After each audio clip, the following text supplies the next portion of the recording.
Tonight, you're about to wake up in a perfectly respectable Victorian bedroom, which is a bit of a problem, really. Respectability here is a full-time job, and every corner of the room is silently judging you for having thoughts. The air is thick with lavender water and the faint chemical tang of arsenic-based wallpaper. You're swaddled in a lace-trimmed nightgown, trapped beneath 6 layers of moral fabric, and you've just woken from a dream that Queen Victoria would definitely not approve of. Beside you, a gas lamp flickers just enough to cast suggestive shadows across a Bible and a fainting couch, the latter of which may or may not be where you accidentally collapse after one too many hysteria treatments. Your ribs ache. That's the corset. You haven't even stood up yet, and you're already being punished for existing in a female body. The fire in the hearth is nearly out. The bed is stiff. The silence is louder than your heartbeat. You reach for a hand fan, not because you're warm, but because you're practicing flirtation in secret like it's a sin. In Victorian England, it kind of was. This is a society that pretends sex doesn't exist, then builds an entire medical industry around treating women for wanting it. Enter hysteria, a catch-all diagnosis for symptoms like irritability, insomnia, anxiety, and the unspeakable horror of a woman having desire. The treatment? Pelvic massages administered by a doctor. No, not metaphorically. Yes, that's exactly what it sounds like. And because the treatment was so popular, and the doctors so exhausted, someone eventually invented a mechanical device to do the job for them. The first vibrators weren't sold in shady shops. They were advertised in newspapers as health stimulators. You could find one in your aunt's sitting room, humming politely next to the sewing kit. You know, for circulation. Meanwhile, furniture wasn't just for sitting. The infamous fainting couch was a staple of every lady's bedroom, not because people were constantly passing out from swooning, but because corsets made it physically impossible to breathe like a normal person. A good swoon gave you plausible deniability for anything from flirtation to full-blown arousal. You weren't overwhelmed, you were simply delicate, and also possibly hysterical, which meant more therapy. And corsets? Oh, corsets were the original adult swaddling blanket. They were designed to crush your waist into a fashionable wasp shape, while slowly rearranging your internal organs like they were guests at a formal dinner party. Fainting wasn't a bug, it was a feature. You'd think repression would be enough to keep everyone in line. But no. Victorian women got creative. They developed coded languages with fans and gloves. Tapping your fan meant follow me. Snapping it closed meant stop looking at me like that, I'm still technically married. Whole conversations happened in parlour rooms using lace and wrist flicks. It was the original text messaging system, only slower, more dramatic, and with more risk of someone's grandmother fainting from the scandal. Books were another gateway. Most respectable women owned volumes on marital duty, spiritual purity, and the natural weakness of man. Hidden inside those volumes, banned French novels, anatomical sketches, and poems that would make a corset tighten in shame. Some women hollowed out religious texts and tucked erotica inside. Others kept journals filled with veiled fantasies, written in code and locked in drawers beneath their unmentionables. You weren't supposed to have feelings, but if you did, you could write about them using metaphors involving wildflowers and storms. Even wellness trends weren't safe. Toning belts, pelvic steam chairs, and vibrating water jets were sold to enhance circulation, cure nervousness, and, allegedly, relieve back pain. Of course, most of them just happened to stimulate the exact regions Victorian science insisted were causing all the trouble in the first place. It was a culture of denial with a very active imagination, and the denial was everywhere. They covered piano legs for being suggestive. They avoided saying the word pregnant in public. They believed women weren't supposed to enjoy sex, which made it incredibly convenient for a male-dominated medical field to treat women for symptoms they themselves weren't allowed to name. It wasn't arousal, it was pelvic congestion. It wasn't passion, it was a nervous disorder. And thank goodness for the doctor who would come once a week with his hand crank and clinical detachment. By now the gas lamp is sputtering. The wallpaper started to curl. The portrait of Queen Victoria is glaring at you from the mantel. and you realise you're lying on a mattress stuffed with horsehair, shame, and generations of unmet needs. The air smells faintly of rosewater and candle smoke. Somewhere downstairs, someone is playing a hymn on the piano.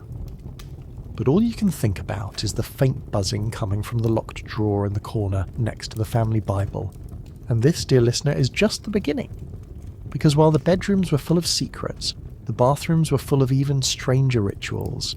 So before you drift off, make sure to like the video, subscribe, and comment where you are in the world and what time it is for you. Your support means the world to me. Now back to the story. You're still in the bedroom, but now the gas lamp has burned out completely. A damp chill creeps in through the floral drapes, and the mattress feels lumpier than it did 10 minutes ago. Your legs are tangled in scratchy lace and something that might be a drawstring, and as your foot nudges a wooden box under the bed, you begin to realise something odd. That's not just a storage chest for sewing supplies, that's a secret lingerie trove, hidden in plain sight, and no one ever talks about what's inside. Welcome to the world of Victorian undergarments. Not the innocent cotton bloomers you see in costume dramas, but the silent layered code of sensuality that lived under every prim and proper silhouette. This was a society where showing your ankle could ignite a scandal, but entire industries were quietly built around embellishing the body parts no one was supposed to be looking at in the first place. You reach down and pull out the box. It's heavier than you expect. Inside are layers upon layers of lace-trimmed fabric, delicately embroidered chemises, hand-stitched corset covers, and little silk pouches scented with crushed rose petals and possibly a hint of something illegal. It looks like a bridal trousseau, but not all of these belong to brides. Some of them were worn purely for the thrill of knowing no one would ever see them, except of course the occasional housemaid or physician, but they didn't count. Victorian underwear was a ritual, a strategy, a series of gates and obstacles that turned the act of undressing into a full-blown endurance event. The average respectable woman wore at least 6 pieces of underwear daily, starting with the chemise, then the drawers, followed by the corset cover, the petticoats, the crinoline, and finally, whatever gowns society had deemed modest enough for tea and shame. Each of these layers served a purpose. The chemise was technically for hygiene, absorbing sweat and body oils before they could sully the corset. The corset itself reshaped your entire torso into something more classically feminine, also known as rib-mangled. The corset cover softened the outline of the corset beneath outer garments, because even the shape of a support garment was considered too erotic for public viewing. Think of it like trying to pixelate a blurred photo that was already censored, just in case someone guessed what was under the frills. Then there were the drawers. These were crotchless. Not for erotic reasons, mind you. At least not officially. No, the crotchless design was simply practical for answering nature's call when you're entombed in 20 pounds of fabric and boning. But this practicality created some rather interesting situations, particularly during spontaneous gusts of wind or overly enthusiastic horseback rides. And what you may not realise is that beneath all these layers, fashion itself was speaking in code. Embroidery near the bust implied modesty or flirtation, depending on the motif. Ribbons sewn into petticoats were rumoured to signal one's availability or preferences. And yes, entire catalogues were published, discreetly of course, showcasing racy undergarments with titles like Hints for the Boudoir or Refined Intimates for Discerning Ladies, which was Victorian marketing for lingerie so scandalous it might give you palpitations. Let's talk corsets again, because they weren't just structural support, they were intimate theatre. Many corsets were lined with velvet stitched with silk thread and embroidered with names or phrases meant to be read only by the woman wearing it, or someone invited to undress her.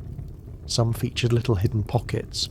Others had perfume sachets stitched into the lining so the scent would rise every time she exhaled. A sigh wasn't just a sigh. It was part of the performance. You could even order custom corsets from France with adjustable bust padding, a fact which mortified husbands who realised on the wedding night that their bride's décolletage had been enhanced with quilted cotton and floral deception. Some corsets had stiffened panels between the legs to promote chastity, which sounds functional until you realise they were also lined with scratchy wool. If you were rich enough, you could commission a corset made entirely of whalebone, satin and misplaced expectations. If you were poor, you were stuck with coarse linen and string, held together with pins and prayer. And here's where it gets even more absurd. Despite the culture of modesty, artists and photographers began to cash in on the hidden allure of underwear. By the mid-19th century, boudoir portraits became a secret craze. These were photos of women in undergarments, posed on fainting couches or peeking coyly behind dressing screens. The models were sometimes actresses, sometimes aristocrats, always anonymous. The photos were printed as cabinet cards, slipped into novels, or passed among gentlemen with an air of scandalous reverence. It was the Victorian version of bookmarking a tab and hiding it in a desk drawer. Meanwhile, books on how to be a proper wife included entire chapters on undergarments. Not how to wear them, but how to choose the ones that would not cause unnecessary excitement in a husband. Lingerie was to be simple, white, and unadorned. Naturally, this led to an underground boom in buying black lace and pastel silks. There was even a brief moral panic when pale pink chemises became popular, as pink was considered far too suggestive, and yet somehow the crotchless drawers remained unproblematic. Now you're sitting on the floor beside the lingerie box, surrounded by whisper-thin fabric, and the soft rustle of rebellion stitched into every hem. Your breath fogs slightly in the cold, and you realise that these garments weren't just clothing. They were weapons, shields, expressions of desire in a world where women weren't supposed to have any. You glance over at the vanity. On the surface it looks innocent, but behind the powder tins and hairbrushes, you now notice a smaller drawer, locked of course. Rumour has it that women kept special reading material in drawers like that. Books bound in leather, filled with illustrations that would cause instant combustion in a Victorian clergyman.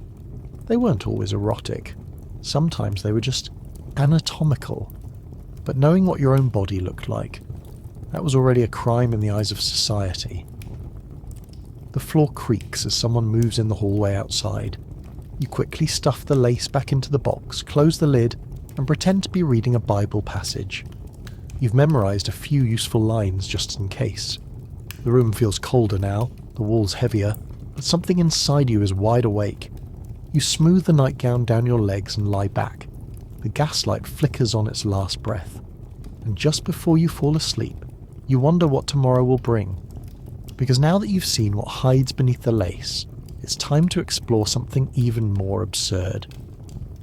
Let's step into the world of Victorian dating rituals. Gloves, calling cards, and courtship chairs with built-in moral distance. It's like romance, but slower, sadder, and conducted entirely through elbow touches and tea. The room is dim now. The embers in the fireplace barely glow beneath the weight of ashes. You're still lying stiffly in bed, the scratchy lace of your nightgown brushing against your collarbone like a memory you're not supposed to have. But something is pulling you up. Something that smells faintly of rosewater and overbrewed tea. Courtship, or more specifically the Victorian version of it, which is less like romance and more like competitive taxidermy with etiquette manuals.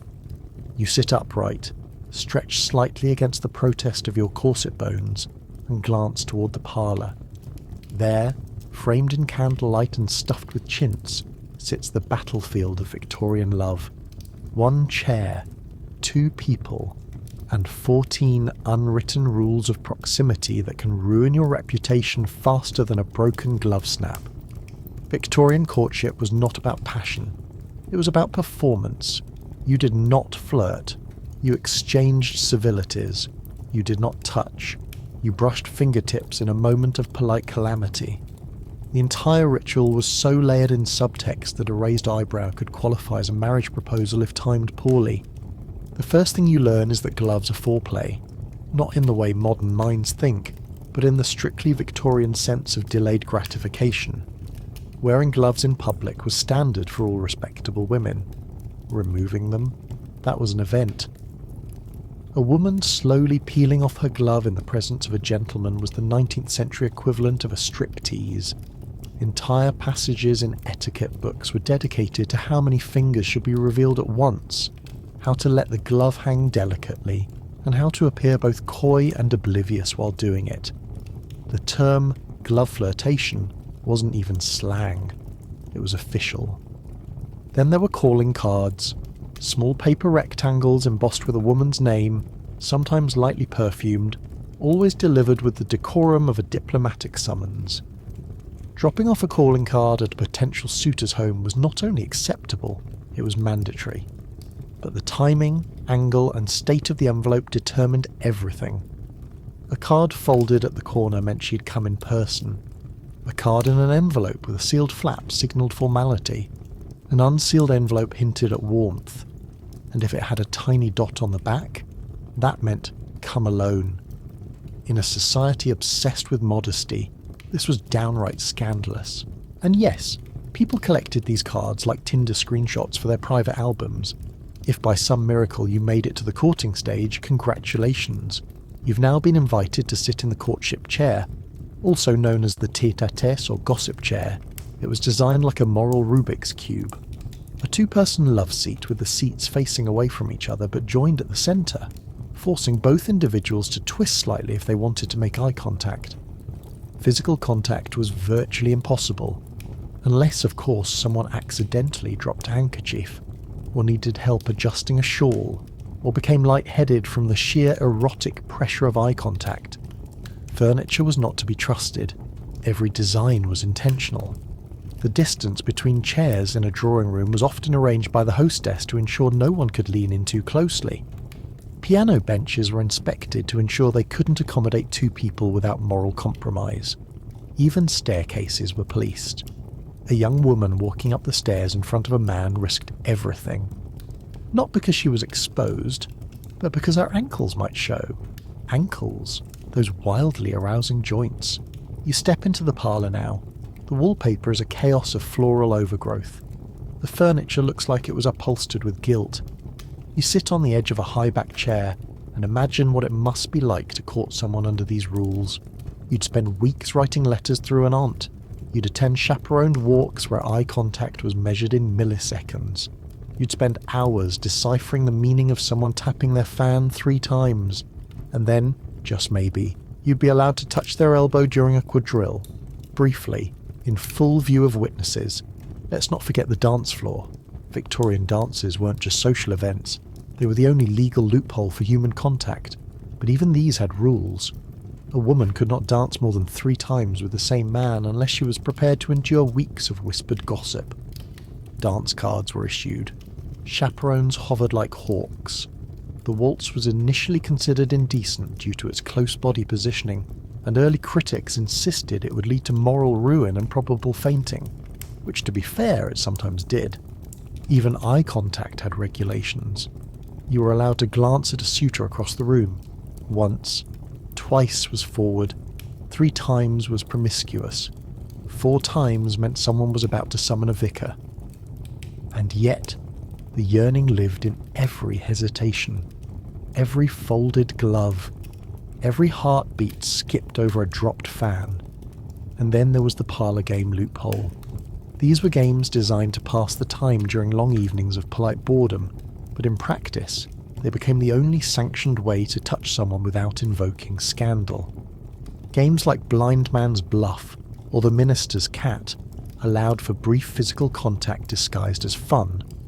One popular game involved passing an orange from chin to chin without using hands. Innocent in concept, intolerably thrilling in practice. And if someone dropped the orange, absolute chaos. Even food became part of the erotic theatre. Offering someone tea with 2 lumps of sugar might be an innocent act, or a sly nod to sweet intentions. Offering a biscuit without a saucer was practically a love letter. There were cases where entire proposals began over a misplaced napkin or a shared slice of Victoria sponge. This was not subtlety. This was weaponized dessert. Now you're pacing the room, peeking behind the velvet curtains and wondering how people even managed to get married under these conditions. The truth is, they barely did. Many couples spent years circling each other like heavily perfumed satellites. Marriages were often arranged or heavily encouraged by family, but courtship remained a minefield of unread signals and embroidered innuendo. At the centre of it all stood the woman, expected to be desirable but not desirous, attractive but not active, sentimental but not sensual, a walking paradox in crinoline and kid gloves. To express interest was vulgar, to remain too aloof was suspicious, and yet somehow, within all of this, Victorian women became masters of manipulation. They wielded silence like a dagger. They used etiquette as camouflage. They communicated in coughs, handkerchiefs, and strategic glove fidgeting, and they did it all while balancing teacups and a collapsing ribcage. You sit again. The fire's gone out completely now. The parlour is still, and yet it hums with all the things that were never said. The room smells of dust and rose petals. Somewhere in the wallpaper pattern, a cherub stares smugly at you. You suspect he's seen things, and just as your eyes begin to close, a knock sounds at the front door, but no one speaks. Because the only thing more dangerous than desire in Victorian England is admitting it out loud.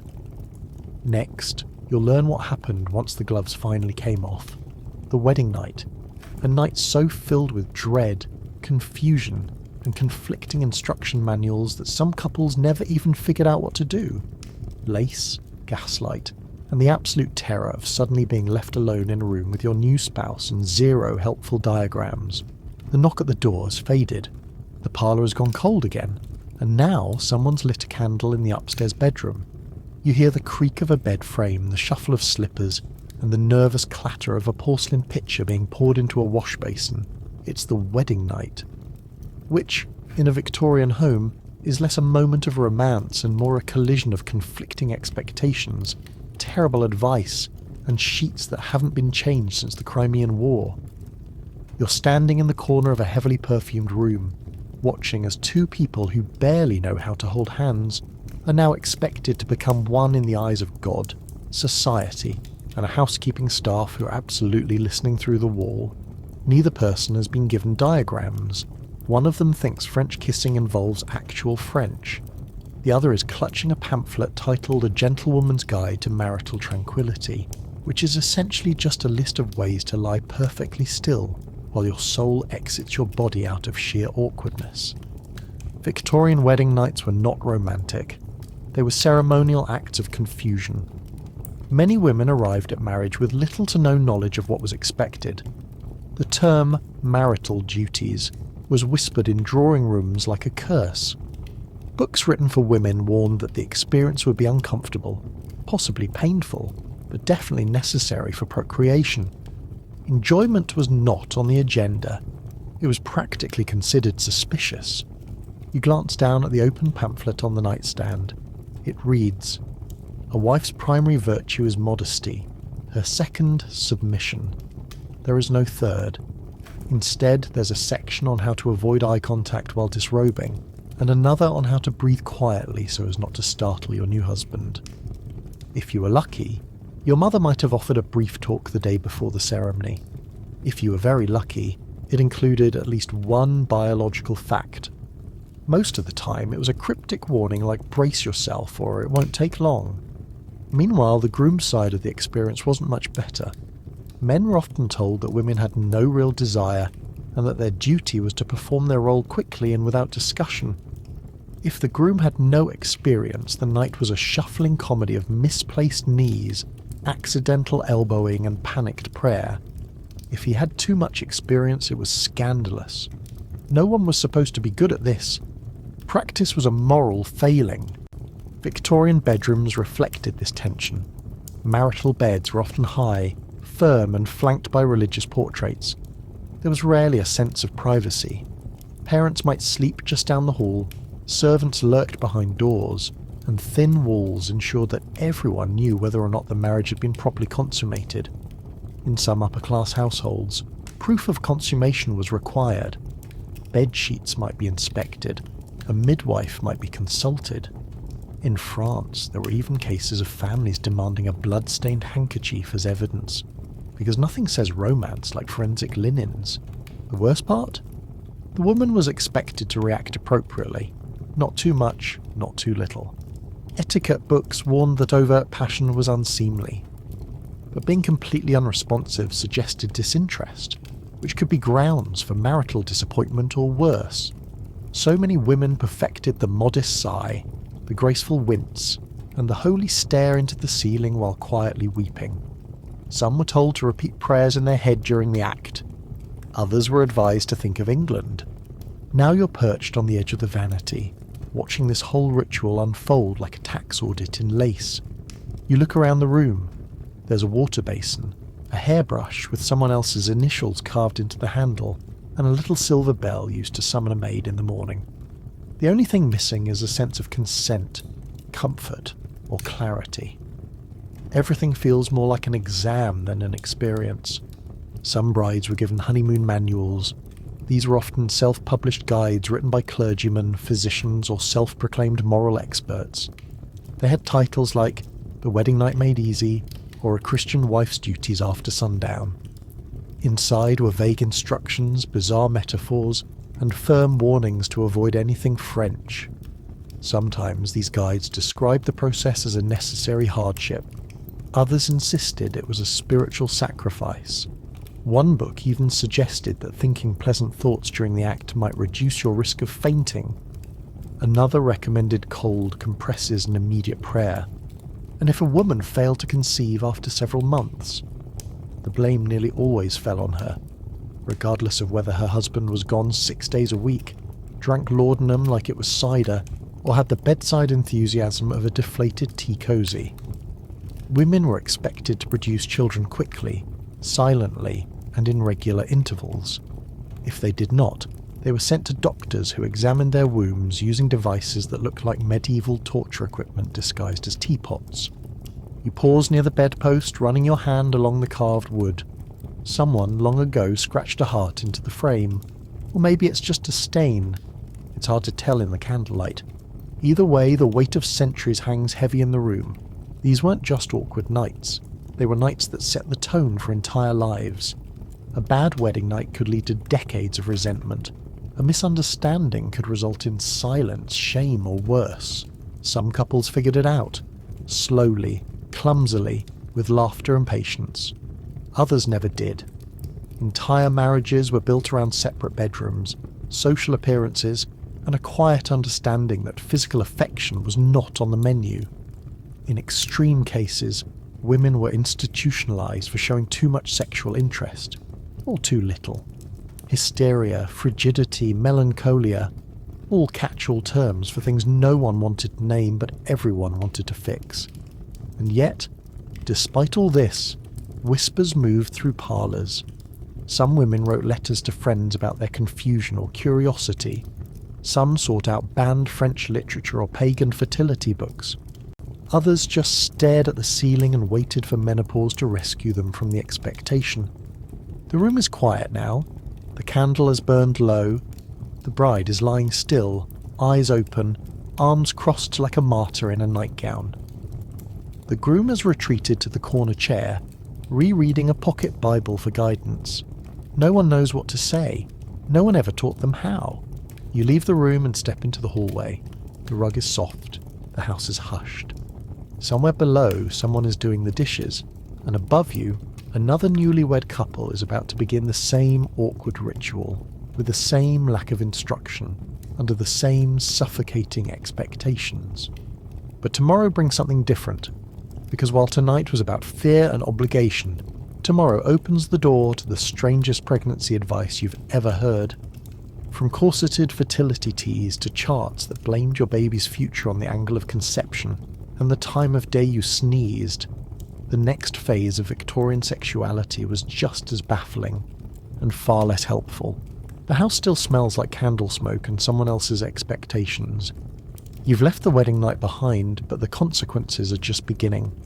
Now you're in a kitchen, early morning, where the kettle is already whistling and the tea being brewed is not for refreshment, it's for fertility, specifically yours.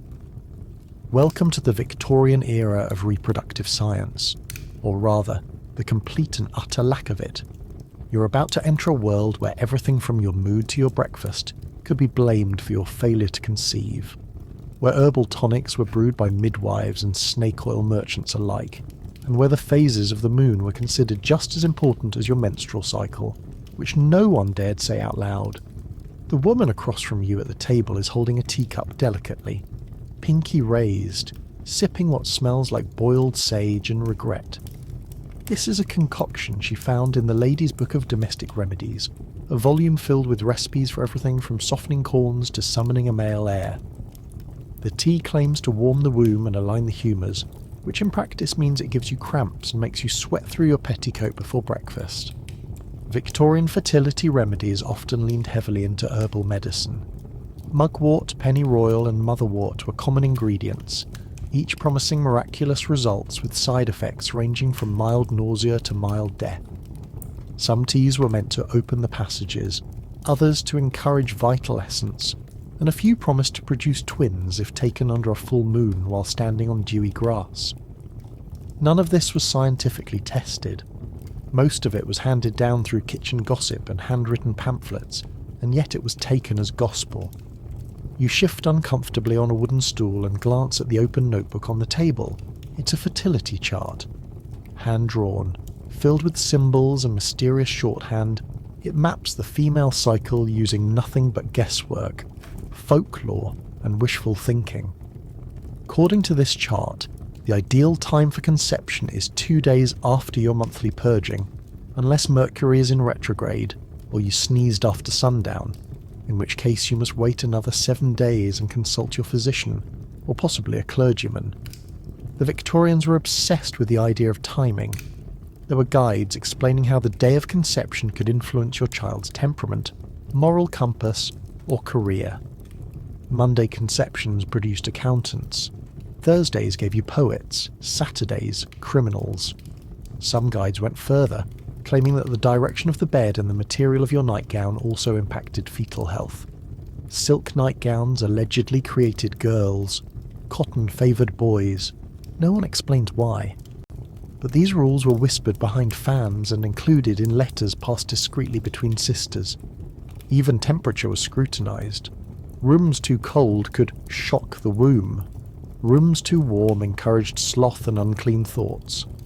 One doctor suggested keeping a bowl of warm milk beside the bed to ease the mind. Another advised avoiding mutton before copulation, as it was thought to dull the senses. You begin to realise that, according to Victorian logic, practically everything you did could cause or prevent pregnancy. Sit in too long, walk in too fast, eat in pickled onions, listening to the wrong type of hymn. The uterus was considered a fragile wandering creature that could be offended by noise, disrupted by improper posture, or frightened into sterility by thunderstorms. You pass a mirror on the wall and pause. Your reflection looks pale, exhausted, and vaguely betrayed. That's normal. Another theory insisted that conception was most successful when the woman was at her most passive and unthinking. The less she understood, the better. Education was seen as a risk factor. Intelligent women were often advised to soften their minds with poetry or needlework before intimacy. The implication being that too much thought might chase the baby away. Upstairs, a woman is placing a coin under her pillow, not for luck, but for lineage. Silver was believed to increase the chances of a male heir. Gold increased the risk of twins. If you wanted a girl, you simply prayed and hoped for the best, which incidentally was the medical advice given in most situations involving women. If conception didn't happen after a few months, the woman was often blamed. Her diet, her womb, her spiritual outlook. Men were rarely held accountable. Male infertility was almost never discussed, except in vague terms like laziness of seed or chilled masculinity, which could be fixed with mustard baths or horseback riding. You climb the stairs now and find yourself in another bedroom. This one belongs to a wealthier couple, and the methods here are more elaborate. There's a brass calendar mounted on the wall. A small drawer beneath it contains pins used to mark ovulation, though no one is quite sure what that is. The bed has been rotated slightly to face east. A bowl of carnations has been placed near the window to bless the air. There's even a guidebook open to a chapter titled How to Invite the Child Without Sin, which is just as unhelpful as it sounds. You skim the page and find a passage describing the proper mindset. Joyful but not eager, hopeful but not expectant, serene but not smug. Physical positioning is described using metaphors about birds, garden tools, and ships leaving harbours. No actual anatomical terms are used. It's like reading erotic fiction written by a retired gardener with a fear of vowels. And then there's the issue of frequency. Too much marital contact was believed to weaken the man and spoil the child. Too little risked missing the window of fertility. Some couples scheduled intercourse based on the lunar cycle, household chores, or the availability of clean linens. One pamphlet even recommended fasting for 24 hours beforehand to purify the body and prepare the soul. Others swore by oysters, wine, or devotional hymns played softly in the background. It's unclear if any of this worked, but it gave people a sense of control in a world that offered very little. You sit on the edge of the bed, feeling the weight of generations pressing down through the mattress. The room is still. A candle burns beside a bowl of now wilting flowers. Outside, a horse trots by, dragging a cart filled with cabbage and disappointment. Inside, two people are trying to create life using techniques that sound more like spellcraft than science. Eventually, someone will come downstairs holding their stomach and smiling. Someone else will brew another pot of fertility tea, and the cycle will begin again. But not every pregnancy was welcomed, and not every pregnancy made it to term, because next we enter the even murkier world of Victorian miscarriage, unwanted pregnancies, and the underground methods women use to control their own bodies when no one else would help them. The kettle on the stovetop is still warm. The fertility tea has gone cold in its cup, untouched, forgotten. Upstairs, someone closes a door quietly. A maid is whistling something soft and tuneless in the hallway. And now you're standing in a back room of the same house, one you haven't seen before. It smells of rusted metal, burnt herbs, and something underneath it all that no one dares name. This is not a place for hope. This is where hope comes to bargain. In the Victorian era, unwanted pregnancy was a shadow that followed women everywhere. There were no clinics, no safe options, no real support. And while society glorified motherhood and purity in public, behind closed doors, women did what they had to do. It was a system that judged them for becoming pregnant and punished them for trying not to be, which led to kitchens turning into apothecaries, bedrooms into procedure rooms, and midwives into reluctant accomplices. The options were limited. If a woman found herself pregnant and unmarried, her life was over, socially, financially, and in many cases physically. Marrying the father might save her reputation, but that required his cooperation, which often vanished faster than a footman at closing time. The workhouse loomed large for many, or worse, banishment to a correctional retreat where young women were sent to repent their indiscretions and deliver babies in secrecy. The infants were sometimes adopted, sometimes abandoned, and sometimes they disappeared entirely. You move toward a wooden cabinet in the corner. The drawers are filled with dried herbs in little muslin bundles, pennyroyal, tansy, savin rue. These were not ingredients for soup. They were known as amenagogues, herbs that encourage menstruation, often used by women trying to end early pregnancies without drawing suspicion. Recipes varied, but they usually involved steeping the herbs into strong teas or grinding them into pastes and swallowing them with wine. Some even recommended soaking cloth in a mixture and inserting it directly, which often led to infections, pain, and in some cases permanent damage. The worst part was that everyone knew these remedies existed. They were never openly advertised as abortifacients, of course. That would have been illegal. Instead, they were sold as restoratives for blocked monthly flow, or female regulators. Victorian women knew exactly what that meant. So did the sellers.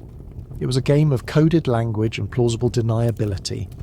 You lift a bottle off the shelf and squint at the faded label. Dr. Featherstone's Vital Elixir. The ingredients are not listed, but you already know what it contains.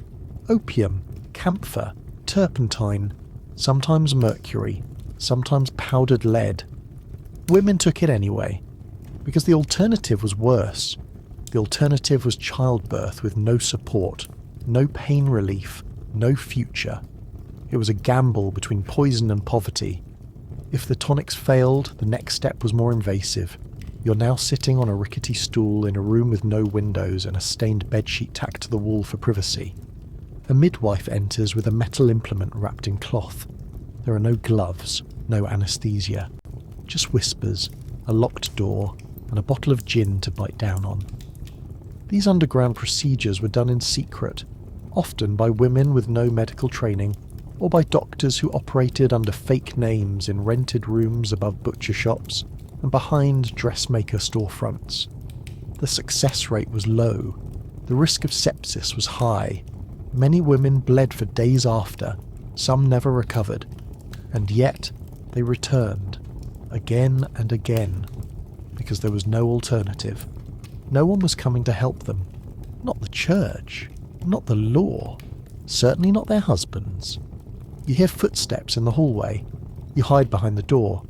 It's not out of fear of discovery, it's out of respect for the woman who just walked in, pale and shaking, clutching her stomach like it's made of glass. She sits on the bed. The midwife pulls the curtain, and the house falls silent. Some women use mechanical means, wire, knitting needles, homemade catheters. Instructions for how to use these were sometimes passed between maids, or scribbled in pencil on the back pages of old almanacs. One woman reportedly used a polished bone hairpin and nearly died from internal bleeding. Another tied a rope around her waist and jumped from a low table repeatedly, hoping the impact would solve the problem. A third swore by the hot mustard bath, followed by vigorous stomping and holding her breath until she passed out. None of this was effective. Most of it was fatal. There were women who tried praying the pregnancy away. They lit candles, rubbed salt on their bellies, fasted for days, convinced their sin would somehow expel itself. Others turned to quack healers who promised miracles in exchange for jewellery or rent money. Sometimes the healer was a sympathetic housekeeper. Sometimes she was a fraud. Either way, the outcome was the same. Bleeding, pain, silence. Even for married women, contraception was discouraged. Birth control was considered immoral and unnatural. A woman's job was to conceive. If she didn't want to, it meant she was selfish, or broken, or possessed by rebellious tendencies. Some doctors prescribed abstinence as the only acceptable method, which was helpful in theory but completely useless in practice. Condoms existed, but they were expensive, made of animal gut, and reused far more than anyone should be comfortable thinking about. You step outside now. The alley behind the house is littered with ashes and broken glass. A cat scurries by, trailing a limp rat. The street smells of old meat and yesterday's decisions. Somewhere nearby, a woman is pouring a bitter tea into a chipped mug and wondering if it will work this time. Somewhere else, someone is counting the days between missed cycles and pretending not to know what it means. Victorian women were never given real choices. They were given remedies soaked in arsenic, promises wrapped in lace, and punishment disguised as virtue. And yet they persisted. They whispered. They warned each other. They risked everything for a moment of control in a world that left them powerless. The next morning someone will rise early to wash the stained linens and boil more water. The bedsheet curtain will come down, the cabinet will be restocked, and no one will speak of what happened. But it didn't end there, because some women tried to take their control back in other ways. They turned to seances, spirit communication, erotic trances, and the strange overlap between spiritualism and sexual exploration, and not even Queen Victoria could stop it. The candle in the back room has gone out. The window is cracked open just enough to let in a breeze that smells like wet stone and soot. Somewhere far off, a dog is barking at nothing. But in the parlour below, no one is speaking. They're holding hands now. The chairs are arranged in a perfect circle. The curtains are drawn. The gaslight is dimmed. A woman with wild eyes and a violet ribbon tied around her neck is swaying gently from side to side. You've just stepped into a séance. Victorian spiritualism was not just a quirky obsession with ghosts. It was a full-blown social movement. It promised communication with the dead, but more importantly, It offered a rare excuse for women to speak, lead, and even touch others in ways that society normally forbade. A well-timed trance could bypass years of etiquette. A spirit visitation could unlock emotions otherwise buried beneath corsets and catechisms. In short, ghosts were good for business. You're now seated between two strangers in a heavily perfumed room. There's a glass of sherry on the mantel and a cloth-covered table in the centre, trembling slightly under the weight of anticipation, and 3 nervous hands. The medium begins to moan. Her dress clings to her body with unnatural dampness. A few beads of sweat roll down her neck. This is not just theatre. This is liberation. Because for the first time in her life, this woman is allowed to be dramatic, emotional, and oddly sensual. And no one can stop her. She's speaking for the dead. Female mediums became the rock stars of the 19th century. They were women who channeled spirits, performed automatic writing, and claimed to produce ectoplasm from their mouths, ears, or other far less respectable locations. Crowds paid money to see them convulse, writhe, and whisper messages from the beyond. Some were frauds, many were not. But all of them knew exactly what they were doing. Spiritualism gave women a platform, a stage, and a body. And the performance often blurred the line between possession and erotic expression. There were stories of seances where women spoke in deep male voices, groaned with what could only be described as ecstasy, and collapsed into the arms of their companions in trembling, breathless relief, all in the name of spiritual communion.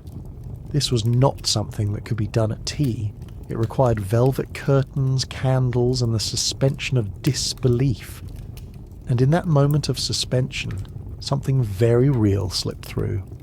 You reach out and touch the table. It feels warm. The surface has scratches, wax drips, and fingerprints from countless previous sessions. There are initials carved into the edge. Someone left a lock of hair beneath the tablecloth. The room swells with tension. Then the tapping begins, a soft knock, then another. The medium gasps, her body jerks, and everyone leans in closer. The code of the spirits was simple. 1 knock for yes, 2 for number. 3 meant someone in the room had an unresolved matter, usually emotional, sometimes spiritual, occasionally carnal. It was not uncommon for seances to evolve into confessionals. People spoke of lost loves, buried regrets, and long-forgotten touches. The line between grief and longing grew thin in the candlelight, and through it all, the medium remained the conduit. A woman previously forbidden from speaking her desires, now commanding the entire room. The press had a field day with this. Articles debated whether these women were gifted or hysterical. Medical journals dissected their behaviour, calling it emotional epilepsy or paroxysmal delusion. But what they couldn't explain was why so many attendees left the sessions not just shaken, but transformed, touched, stirred, and often weirdly hopeful. Now you're in a different room. This one is part of a rented flat in London. A velvet drape separates the parlour from the séance chamber. Inside are incense burners, mirrors, and something called a spirit cabinet, a small curtained enclosure where the medium would retreat to summon physical manifestations. Witnesses claim to see glowing hands emerge, hear whispers in the dark, or feel invisible fingers stroke their faces. The room would grow cold, then hot, then filled with the sound of the heavy breathing that couldn't be traced. Some spiritualists claimed that physical touch was necessary for spirit transfer. This led to hands-on sessions where women would place their palms on the chest, shoulders, or abdomen of their clients. All for channeling, of course, sometimes with the lights off, always with the explanation that the spirits required physical anchoring. You begin to understand why Victorian husbands were suspicious, but also why so many women attended seances without them. There were even spiritualist marriages, unions guided by the advice of the dead, couples who claimed their love had been ordained from beyond. The spirits, allegedly, had better matchmaking instincts than most mothers. Some seances became thinly veiled therapy sessions. Others became excuses to kiss behind a curtain under the pretense of possession, and some, though not many, turned into full-blown erotic rituals involving flowing robes, shared breath, and metaphysical moaning. No one wrote about it publicly, but the journals still exist. You glance at a small journal now sitting open on the medium's chair. The handwriting is tight and feverish. A passage reads, "The spirit moved through me like fire, and I could feel his sorrow, his rage, his longing." I trembled under his gaze, though his eyes were gone. My husband does not know this feeling. It's signed only with initials. Spiritualism was not just rebellion. It was camouflage. It allowed women to cry, scream, sweat, and speak truths no one would tolerate otherwise. Wrapped in the cloak of mystery, they could finally access what was always theirs, their voices, their instincts, their desires. And though most seances ended with nothing but a few taps and a snuffed candle, some ended with tears, laughter, and a very specific kind of release. You walk away from the table, the air still hums with energy. The curtains flutter slightly, though the window is closed. A teacup rattles on its saucer. Someone outside coughs, but no one speaks. Because in the world of Victorian spiritualism, silence said everything, and as the spirit fades back into the ether, it leaves behind something no one expected. Curiosity about the body, about touch, about what might lie beyond respectable anatomy. Which brings us to the next great secret, the medical exam table, the gynecologist's office, and the suspicious rise of clinical treatments that required women to undress and lie still, while doctors explored symptoms with stethoscopes and ungloved hands. The question wasn't what they were treating, it was what they were looking for, and who decided it needed fixing. The air shifted. The seance is over. The spirits have gone quiet. But now the silence is replaced by something colder, less mysterious, more sterile. You're no longer in a dimly lit parlour surrounded by velvet drapes and whispered longing. You're in a doctor's office. The walls are pale, the windows are fogged, and the chair in the centre of the room is too tall, too stiff, and designed for someone else's convenience. You sit down carefully, the seat is angled, the stirrups are polished brass. There's a slight chill in the leather that creeps through your petticoat. A male physician enters, notebook in hand, and without making eye contact gestures toward your ankles. You're now a patient, which in Victorian terms means your body has officially stopped belonging to you. Medical science in the 19th century was a marvel of contradictions. On one hand, it was advancing rapidly. Germ theory was gaining traction. Anesthesia was being refined. Surgical tools were no longer just repurposed kitchen knives. But on the other hand, the study of female anatomy was still shrouded in superstition, guesswork, and an unspoken agreement that women should be seen but not understood. Victorian gynecology was built on a foundation of confusion. Most physicians had never seen a female body until they were asked to examine one. Medical training included diagrams that looked more like abstract art than biology. The uterus was depicted as a floating balloon. The ovaries resembled pearls or misplaced glands. One medical textbook insisted that the womb could become dislodged by sudden movement, vigorous thought, or exposure to music with too much rhythm.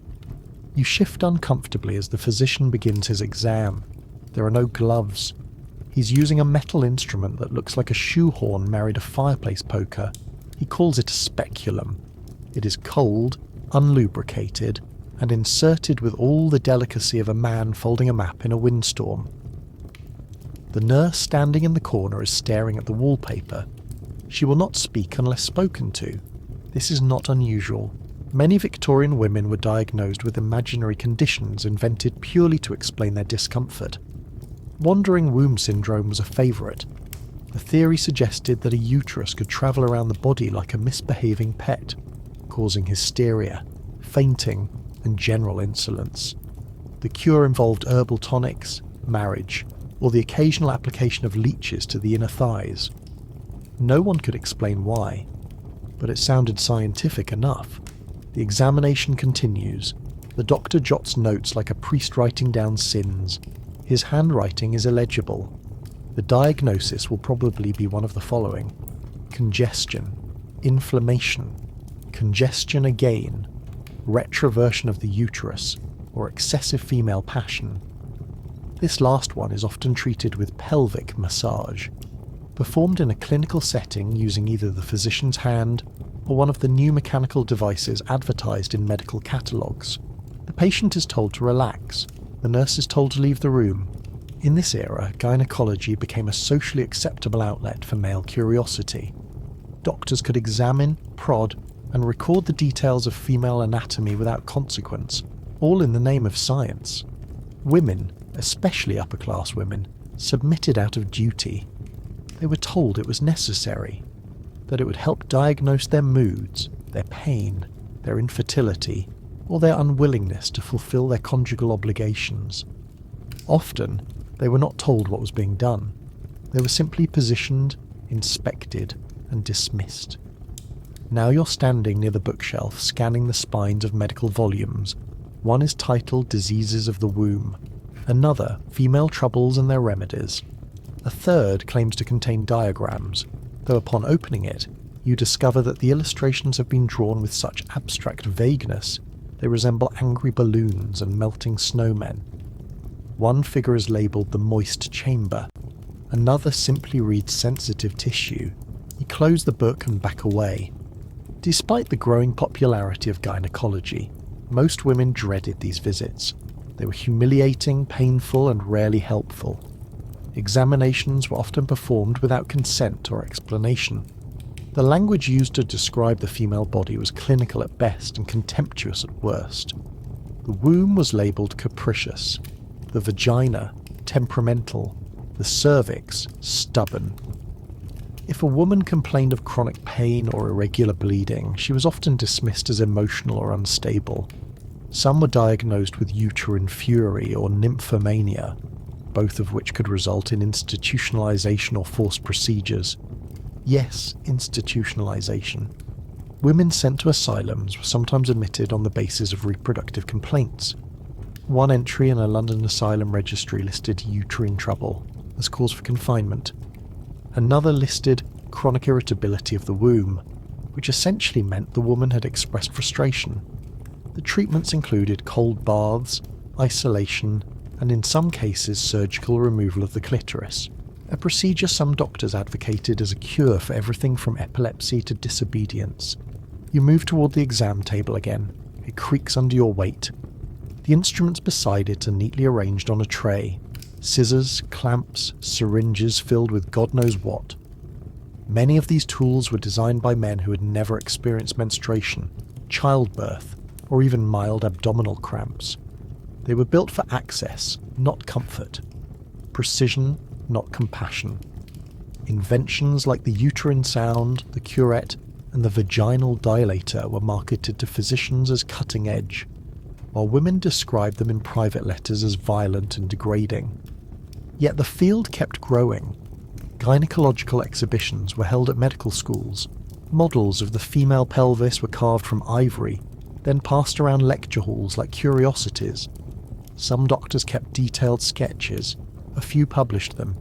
Early photography even made its way into the field, with physicians photographing their patients' genitalia for reference. These photos were rarely anonymous. Consent was rarely discussed. You glance at the corner of the room. There's a screen used for undressing. Behind it, a wash basin filled with tepid water and a towel folded so precisely it could only have been arranged by someone trying to distract from what was about to happen. A chair waits beside the screen. You sit down, feeling the wood press against your spine.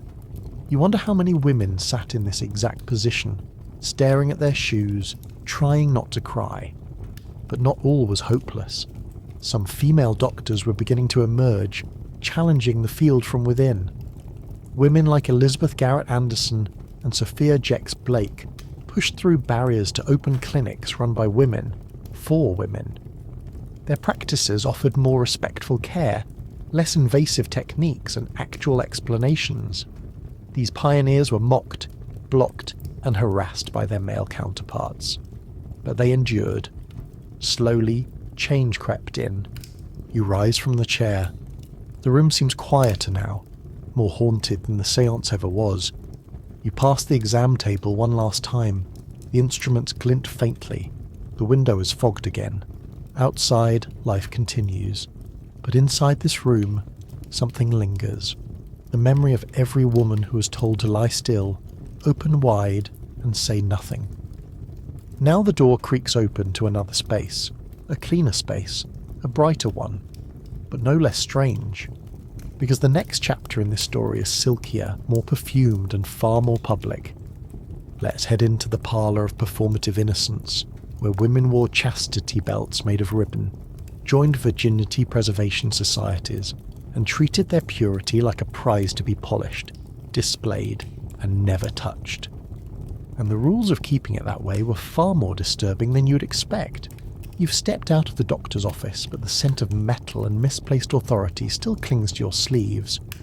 The street outside is quieter now, though the gas lamps flicker in protest against the gathering mist.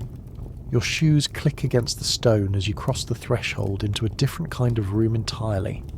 One filled with perfume, piano music, and lace-trimmed virtue. This is not a clinic. This is a purity parlour, and your innocence is no longer private. It's a public performance. You sit stiffly on a floral upholstered chair beside a table stacked with pamphlets, silk ribbons, and a tea service that no one intends to drink. The women around you are dressed like porcelain dolls. High necklines, pressed gloves, hair pinned so tight it might be a warning sign. You're attending a meeting of the Young Ladies' Moral Preservation Society, and the topic tonight is chastity, specifically yours. Victorian society didn't just value virginity, it weaponized it. Entire clubs and organisations sprang up around the idea of protecting, preserving, and publicly declaring a woman's sexual inactivity. These groups were often founded by pious matrons or enthusiastic clergymen with far too much time and far too little understanding of basic human nature. The women who joined wore purity ribbons on their wrists, chastity pins over their hearts, and signed pledges written in calligraphy that sounded suspiciously like contractual agreements with their own wombs. You look down at the parchment in front of you. The pledge reads, "I do solemnly swear to maintain my womanly virtue, to avoid temptations of the flesh, and to carry myself in all ways as a beacon of modesty, until such time as marriage sanctifies my body. There's a space for your name, a space for a witness signature, and a second sheet that allows your mother to co-sign, should you require adult supervision to remain unplucked." Many of these societies required monthly meetings. Women recited verses, gave testimonials about resisting temptation, and sometimes completed exercises in moral reinforcement. These included journaling about impure thoughts, avoiding mirrors for vanity reduction, or wearing mild restraints at night to prevent wandering hands. You think of corsets as tools of fashion. They were also chastity tools. Some were designed with modesty panels that buttoned over the groin. Others included locked stays that required a key kept by a parent or chaperone. Trust, but never verify. Then there were the chastity belts, reimagined for a Victorian audience that wanted purity without admitting they were still thinking about sex. These weren't the medieval iron monstrosities of legend. They were soft, silken, often laced with moral embroidery. But their function was clear. Keep out wandering fingers, preserve the sealed package, and remind the wearer, with every cinch of ribbon and buckle of satin, that the body was a gift to be given once, unwrapped ceremonially, and never regifted. You glance across the room. A girl no older than 15 is reading a poem aloud. It's about a flower. The metaphor is not subtle. If the petals are touched, it wilts. If the stem is bent, it breaks. The poem ends with a stern reminder that plucked blossoms are thrown away. Everyone claps politely. The tea service remains untouched. The pressure was enormous. Women were expected to embody chastity while still remaining desirable. A paradox enforced by etiquette, books, sermons, and the silent judgment of decorative figurines on every mantelpiece. One popular manual instructed girls to walk as though the angels are watching, and to guard the mouth as the gateway to sin. Another warned that tight shoes led to loose morals. The logic wasn't sound, but it was dressed in enough lace to pass as wisdom. Virginity itself became a currency, especially among upper-class families. A woman's purity could determine the dowry, the suitor, and the status of her future children. In some households, post-wedding bed inspections were still quietly practiced. A blood-stained sheet was a trophy. A clean one meant suspicion. If questions arose, the woman could be interrogated, humiliated, or in extreme cases, returned to her family like a defective product. For those without wealth or social standing, the stakes were even higher. Working-class women accused of impurity could lose their jobs. Governesses, shop girls, and housemaids were often fired over rumours, not evidence. Women who gave birth out of wedlock were placed in Magdalene laundries or moral reform houses, where they were expected to labour in silence, repent profusely, and emerge as examples of corrected behaviour. Many never left. Now you're standing in front of a dressing mirror. On the table beside you sits a jar of virginity salve, a product sold in women's magazines under names like The Preserver or Maiden's Balm. These were creams marketed to help tighten and tone, designed not for health, but for illusion. There were also artificial hymen kits, imported discreetly from France, designed to restore the appearance of virginity for the second time, or the third, or however many times were needed to reset the social clock. Some women even underwent hymenoplasty, or surgical reconstruction of the hymen. The procedures were crude, dangerous, and performed in secret. Often, they were done not to deceive lovers, but to avoid punishment, to stay alive. In many cases, the line between protection and survival was razor thin, but despite the pressure, some women fought back in quiet, creative ways. They wrote satirical essays mocking chastity pledges. They formed secret reading clubs where forbidden books were passed around like contraband. They wore the ribbons ironically, or flipped them inside out. Some learned how to fake innocence so convincingly it became a performance piece. Others stopped pretending entirely and disappeared from society's good graces with the elegance of a dropped glove. You look out the window. The mist is heavier now. The lamp outside is haloed in fog. A coach rattles by, its wheels splashing through muddy cobblestones. Somewhere out there, another young woman is pressing a ribbon to her chest, wondering how long she can keep up the act. Somewhere else, a mother is locking her daughter's wardrobe at night. And in this very room, someone is retying their chastity pin and quietly hating every moment of it. Because when purity becomes performance, truth becomes irrelevant. Only the appearance matters.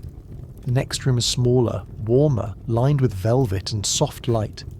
Inside, women are laughing. They're reading things not meant to be read aloud. Erotic novels, hidden letters, medical books stolen from their brothers' shelves. You push open the velvet-curtained doorway and step into a room that doesn't smell like sanctity or science. It smells like ink, candle wax, old paper, and something sweeter underneath. The walls are lined with bookshelves, though most of the titles are faded or have been deliberately scratched off the spines. A small oil lamp flickers on a polished desk, casting golden light across leather-bound covers. On the surface, this looks like a library, but you're not here for Shakespeare, you're here for secrets. Victorian women were expected to be literate, but not too curious. Reading was encouraged, as long as it was about gardening, prayer, or the Queen's thoughts on knitting. But behind closed doors, books became something else entirely. A whisper, a rebellion, a slow, simmering education in things no one would teach aloud. Hidden in wardrobes, tucked inside false-bottom trunks, and sandwiched between hymnals, these books were passed hand to hand like precious contraband. You pick up a worn volume titled The Romance of Lust. The name alone is enough to curl the hair of any governess. Inside, the pages are thick, yellowed, and full of scenes that would make a moral reformer spontaneously combust. Published anonymously in the 1870s, The Romance of Lust was a 4-volume erotic novel filled with everything Victorian society claimed not to know about. graphic descriptions, taboo scenarios, and language that turned blushes into blood pressure problems. It was banned, of course, which only made it more popular. This was not an isolated case. Victorian England had a thriving underground erotic publishing industry. Books like My Secret Life, Venus in India, and The Pearl circulated in discreet circles, printed in small batches and distributed through coded advertisements in the backs of seemingly innocent catalogues. Women who read them were often considered corrupted, but they read anyway, sometimes aloud, sometimes in the bath, sometimes with the door locked and the curtains drawn. For many, it was the only way to understand their own desires. You slide another book from the shelf.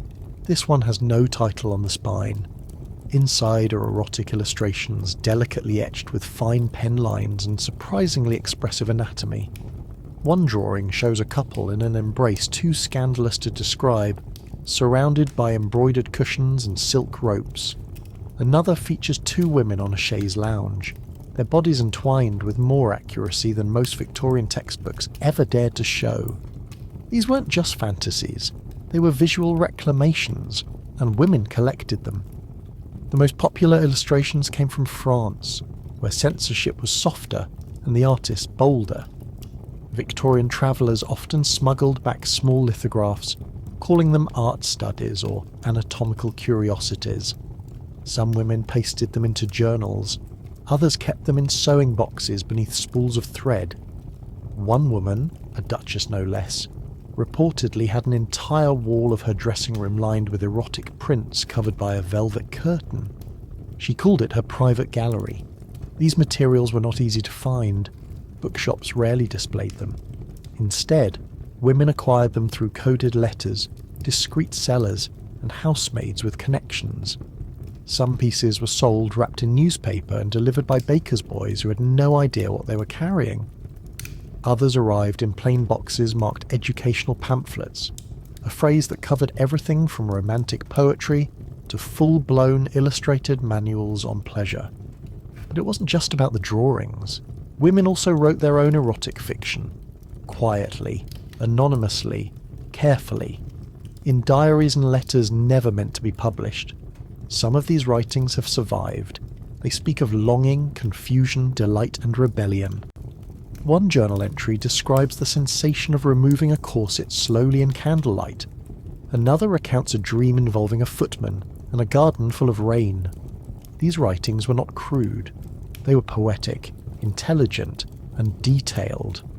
And they revealed a truth Victorian society refused to accept.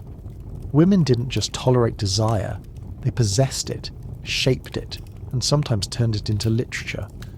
You sit at the writing desk now, brushing dust from a small wooden box.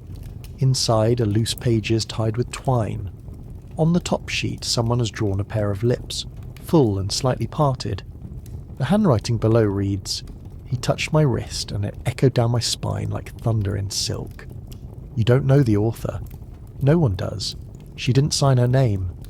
Because while men could write about conquest and carnality and be praised for their realism, women had to whisper their fantasies into the cracks of the floorboards, or better yet, disguise them as something else. Some did this through coded poetry, floral metaphors, moonlit metaphysics, sentences that tiptoed right to the edge of suggestion, then vanished under a veil of metaphor. To the untrained reader, it was nothing. To the right pair of eyes, it was fireworks under a lace handkerchief. And there was danger. Always. Owning obscene materials could land a woman in court. In 1857, England passed the Obscene Publications Act, giving police the power to seize and destroy any material deemed morally corrupting. Thousands of books were burned, printers were fined, editors were jailed. But the demand never stopped. In fact, it grew. Because repression has a strange side effect. It creates hunger. Some women found other ways to express that hunger. They joined ladies' reading circles with secret shelves. They attended masquerade salons where passages from The Pearl were read aloud behind feathered masks. One club, allegedly based in Bath, operated under the name the Celestial Rose Society and published its own quarterly filled with erotic short stories, recipes for aphrodisiac puddings, and reviews of newly imported French illustrations. It had less to do with literature and more to do with sisterhood. You flip through the last few pages of a dog-eared novel. It ends abruptly, mid-sentence, as if the author had been interrupted. Or perhaps she simply ran out of ink and knew better than to write more. Either way, the silence speaks volumes. You place the book back on the shelf and look around the room. It's still, but alive. The air is thicker now, charged with memory. You imagine all the women who passed through here, who read by lamplight, who copied passages by hand, who found themselves in lines no one else dared write. They're gone now, but their words remain, and in the next room something even more physical awaits. A boudoir, a drawer, a locked case filled with strange tools, copper wires, buzzing boxes and velvet cushions. Because while some women explored desire through words, others turned to machines. And that story involves steam, electricity, questionable patents, and some of the most bizarre bedroom devices the 19th century ever invented. The bookshelves have been closed, the candle snuffed, but the room still hums with something unsaid. You trace your hand across the carved edge of the writing desk and notice a small drawer near the floor. It doesn't open easily. Inside is velvet. Beneath the velvet is metal, and under that something that looks suspiciously like a coffee grinder crossed with a chimney sweep's brush. Congratulations, you've just discovered a piece of medical history no one talks about at dinner. It is the 1880s. The telephone exists. Steam powers entire cities. Queen Victoria is growing suspiciously tired of moral reformers, and behind closed doors doctors are treating female hysteria with machines. You're standing in a well-appointed medical room. There are thick rugs, velvet chairs, and a faint scent of lavender oil meant to calm the nerves. A woman lies on a padded table, eyes closed, breathing shallow. A physician hunches over a crank-powered device the size of a bread box. It emits a soft whirring sound, followed by a rhythmic pulse. The doctor's assistant is reading a manual. You can just make out the title. Electromechanical aids for uterine stimulation.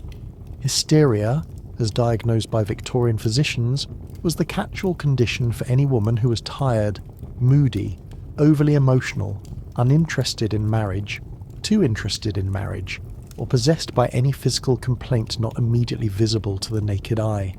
The cure? Pelvic massage, administered, of course, by trained professionals. But after years of repetitive strain and rising patient numbers, doctors began to search for more efficient solutions. Enter the vibrator, or rather, the electromechanical massager, a perfectly respectable term for a machine that replaced a physician's overworked hands. The earliest versions were crank-operated, heavy, loud. Some attached to tables or clamped onto the edge of a desk like an industrial vice. Later models were steam-powered. One infamous design required the user to position themselves above the device like a saddle and gently lower into contact with a rotating leather disc. It worked, allegedly, if you ignored the smell of boiled brass and the faint threat of combustion. These devices were marketed as medical equipment.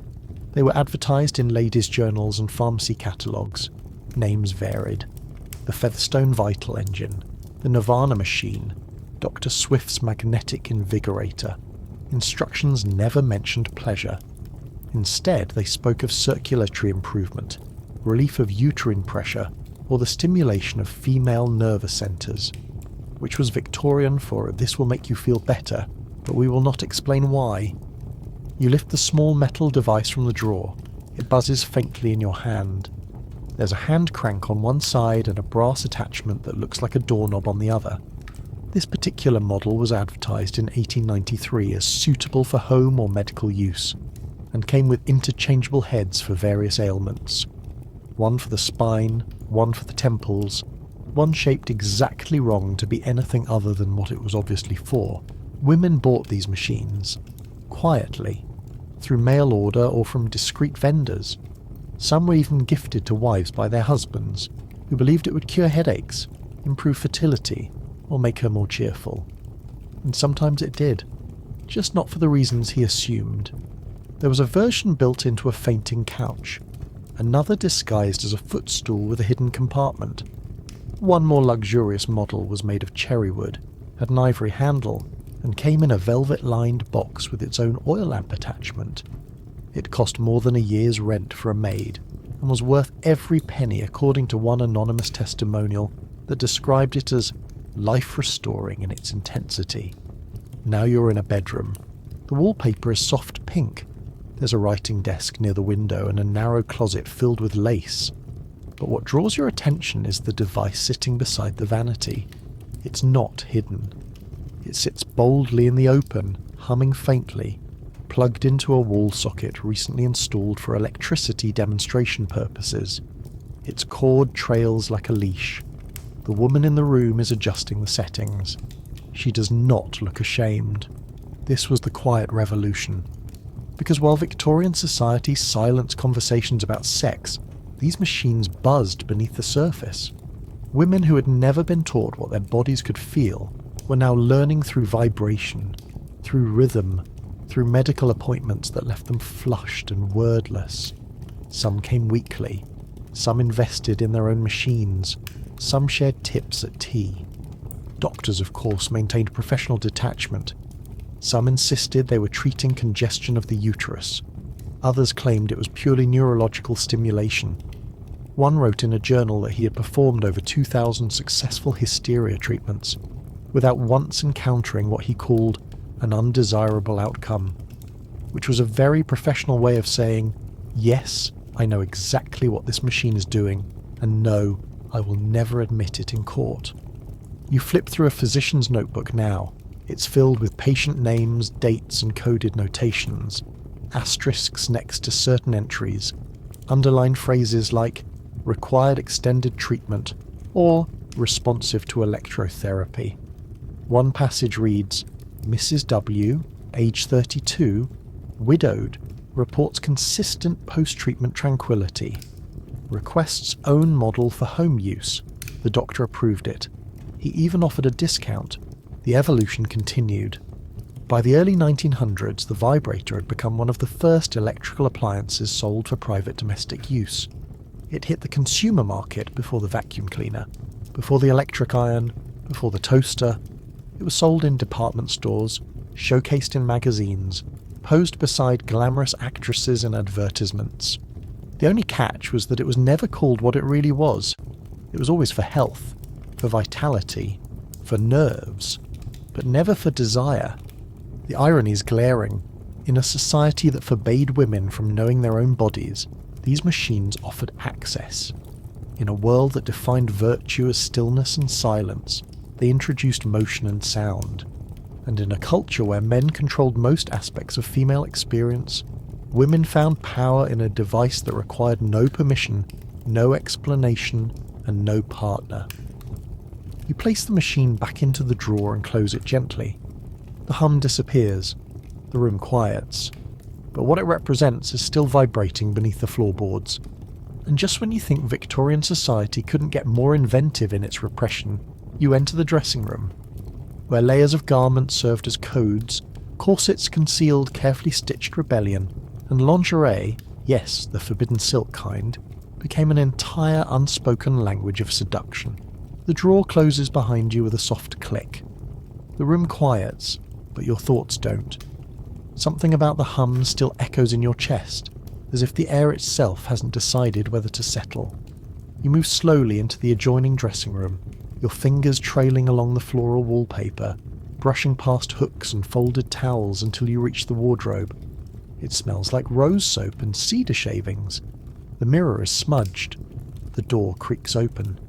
Inside, nothing screams scandal, just lace, linen, and neatly hung dresses with stitched initials. But what's folded on the shelf above the slippers is not for daily wear, not for the servants, not for society. This is lingerie, Victorian lingerie, and you're about to discover why 1,000 layers of modesty were never enough to stop desire from sewing itself into the seams. You pick up a chemise trimmed in pale pink silk. The fabric is whisper thin, delicate to the point of being impractical. The neckline dips just a little too low for polite company, which is precisely the point. Victorian lingerie wasn't for the street. It was for the shadow between expectation and experience. and sometimes it was for no one at all. Women wore it simply to feel something, to reclaim something, even if they never admitted it out loud. Undergarments in the Victorian era were officially about hygiene and structure. Chemises, drawers, petticoats, corsets, and bustles formed a complicated ecosystem of control and concealment. But underneath that rationale, a quieter rebellion was growing. Women began to commission undergarments that served no architectural purpose. Embroidered panels, ribbons that led nowhere, slits that opened where no functionality was needed. Some stitched small poems into the lining, others left initials in lace, not their own. You shift through the drawers. One is filled with Liberty bodices, an early movement away from rigid corsetry, popularised by reformers, but quickly co-opted by women who realised that a looser fit allowed for more movement, more air, and more play. Another drawer holds boudoir caps, silk sleeping bonnets that were often worn with nothing else. They were gifts sometimes, private ones, not spoken of in parlours, not sewn by your grandmother. At the back of the closet you find a corset that looks nothing like the others. It's black. Real black. Not morning grey or dusty navy. This one is embroidered with red thread. The boning is stiffer, the shape more exaggerated. There are small brass clasps shaped like hands. This isn't for posture, it's for show. It's part of a growing trend in the late 19th century, the erotic corset. These weren't sold in department stores. They were custom-made, passed between friends and whispered about behind fans. Some featured trapdoors, others were designed to open from a single pull. One model, the infamous Merveille Noir, had a front lacing design and a tiny bell sewn into the waistline. The bell wasn't functional, it just rang when you moved. A gentle reminder that someone was always listening. Fashion magazines ignored this side of lingerie, but catalogues from Paris did not. Tucked inside the folds of millinery ads and perfume samples were order forms for lace pantalettes with detachable panels, chemises embroidered with suggestive aphorisms, and even scented drawers infused with ambergris or cinnamon oil.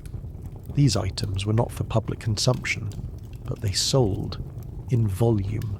And the women who bought them were not just actresses or courtesans. They were wives, teachers, widows, anyone who wanted to feel alive beneath the armour of respectability. You sit on a small stool in the corner of the room and notice a silk ribbon tied to the leg. You pull it. A hidden compartment opens. Inside is a lingerie catalogue from 1897. The drawings are detailed. Women stand in poses they never would outside the page. One wears a corset made entirely of sheer netting. Another lounges in a robe split down the centre, held together with a single ribbon across the chest. The caption reads, "Suitable for private mornings." You close the booklet slowly. You feel like you've just read someone else's diary. But you're not done yet. Because some garments weren't just for show. They had messages, secret embroidery along the seams, names of lovers stitched inside cuffs. One woman famously had the word yes sewn in red thread just beneath the bust line of her corset. Another had maybe stitched into the ribbon near her thigh. These were not instructions, they were invitations. They were a way of reclaiming choice in a world where women were rarely allowed to make any. Some lingerie was designed to disintegrate. Light stitching, weak seams, a single tug, and the entire thing unravelled like a scandal in the press. These were called vanishing chemises. They were usually worn under robes during private evenings.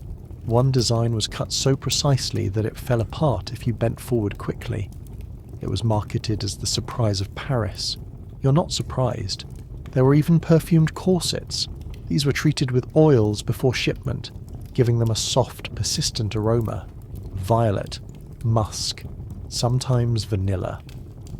The scent lasted weeks, which meant even if you folded the corset back into a drawer, the memory remained. Women wore them to parties, to bed, occasionally under morning gowns. You glance toward the vanity. A letter sits open, half buried beneath a powder puff. It's addressed to someone named only as R. The ink has faded, but the message is clear. You will know when you reach the second ribbon. That's where I've hidden the rest of the evening. No signature, just a red wax seal and a pressed violet. You fold it shut. This was not just seduction, it was storytelling. Through cloth, through colour, through how many buttons needed to be undone before the truth was revealed. Even reformers noticed. The rational dress movement fought to eliminate the corset, citing health concerns and bodily autonomy. But some members quietly confessed that corsets made them feel powerful, shaped, seen. That when worn by choice, they were not shackles.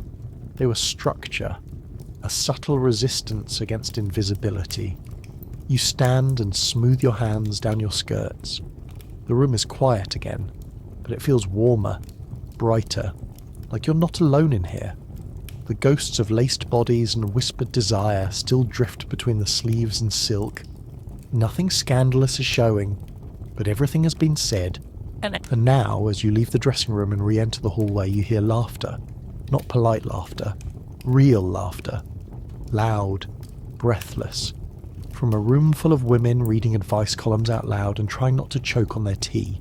The door to the wardrobe shuts with a gentle click. The satin and scandal have been folded away, but the stories still cling to your fingers like dust. You make your way down the hallway toward a brighter room this time. Laughter filters through the walls, muffled and musical. A teacup clinks. Someone gasps. Someone else clears their throat 3 times in succession. The Victorian signal for "please pretend I didn't just read that aloud." You step inside. A parlour table is covered in letters, handwritten, folded, stacked. Some are sealed with wax, others creased from years of rereading. This isn't just correspondence. This is a subscription box of secrets. Because tucked inside every proper Victorian ladies' magazine, nestled between recipes for jam and embroidery patterns for antimacassars, was the real reason women bought them. The advice column. You sit beside the fire as one woman reads aloud. She's holding a copy of the English Woman's Domestic Magazine, dated 1872. Her gloves are still on. Her face is carefully blank. The letter she reads begins innocently enough. A young woman writing under the name Anxious from Yorkshire wants to know if it's possible to fall pregnant from sitting on her fiancé's lap for too long. The room goes silent. Someone snorts into their tea. This is how it worked. Victorian women, curious, confused, deeply repressed, wrote in under names like a suffering soul, distracted bride, or one who dares to ask. Their questions arrived on delicate stationery, often in floral ink. But the contents were rarely floral. These letters asked about body parts, bedroom conduct, phantom itches, the meaning of certain fluids, and whether thinking about French novels before bed might damage one's spiritual hygiene. And yes, these were printed, in magazines, for everyone to see. The trick was euphemism. You flip through a copy of The Lady's World. One page features a long letter titled The Unsettling Vibration of My Lower Spine. The writer describes a curious pulsing sensation whenever she rides in a carriage on cobbled roads.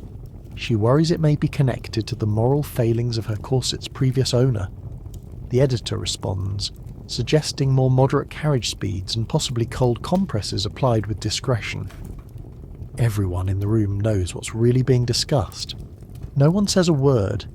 Some columns were conservative, dismissive, even cruel. But others, particularly in fringe publications or daring monthly prints, answered with sly wit and surprising honesty. One editor, writing under the pseudonym Aunt Agatha, once explained to a nervous newlywed that no, marital intimacy did not cause the soul to degrade, though it might cause temporary dizziness if attempted while wearing hairpins. Another advised a woman concerned about arousal during hymn singing that she should switch to the organ loft, where the sound was less suggestive. You leaf through another volume, this one French, published in translation for the advanced English woman. Inside is a letter from an observer of men, who claims to feel a tingling when shaking hands with certain gentlemen but not others. She asks if this is a sign of spiritual imbalance or early hysteria. The editor writes back, suggesting she invest in gloves made of thicker fabric and perhaps consider redirecting her handshakes towards small dogs. Not all questions were comical. Many were quietly desperate. Women wrote in about miscarriages, sudden disappearances of their monthly flow, fear of being touched, fear of not being touched, and the crushing confusion of being married to men who treated them like furniture until dusk. One woman wrote in about her husband's demand for French practices, which she did not understand but knew she hated. Another wrote about waking up damp and breathless with no memory of how it happened, and fearing she had been cursed. And in between all of these, scattered like crumbs in a parlour rug, were the hints of something else. Lesbian desire, though it was never named. A letter might refer to excessive admiration of a particular companion, or the inability to stop thinking about the softness of a friend's hair. One woman signed her letter, devoted but disturbed, and asked if sleeping in the same bed as her cousin every night could lead to a decline in moral character. The editor responded with a gentle reminder about window drafts and the availability of side-by-side cots. These columns became a coded education system. Young girls snuck copies of the girl's own paper under their pillows, not to learn cross-stitch, but to pass every word of the agony aunt's gentle rebukes and evasive metaphors. Some families tore out entire pages, others highlighted them in pencil and passed them to friends with whispered comments about that one with the sore knees and the vibrating chair. And the pseudonyms. Oh, the pseudonyms. There was one who has waited too long. Barely tolerant. The wife of a man with unusual habits. Slightly aching in Sunderland. Each name became part of a growing network of shared confusion, shame, and small rebellion. Sometimes the editors responded with compassion. Other times they scolded. One editor simply wrote, "Your question is too improper to publish, and should never have been thought, much less mailed." It was printed anyway, with half the readership guessing what had been asked. You glance at the table. A stack of envelopes remains unopened. Someone picks one up. She hesitates, then hands it to you. It's written in perfect penmanship on lilac paper. "Dear Madam, I have heard it is possible to lose one's virtue by riding a bicycle too enthusiastically. I must confess I enjoy the sensation terribly and feel flushed afterward. Should I give up cycling or speak with a priest?" You don't laugh, because you know she meant it, and she was terrified. You fold the letter back into its envelope and slide it into the pile. A few women are still giggling at another column involving a gentleman who sneezes when aroused. But the laughter is softer now. You feel the weight of 100 questions never answered. 1,000 curiosities that went unspoken, or worse, laughed at until they disappeared. Because even when women were brave enough to ask, the answers were always buried in metaphor. And even the good editors never told the whole truth. But not every whisper was printed.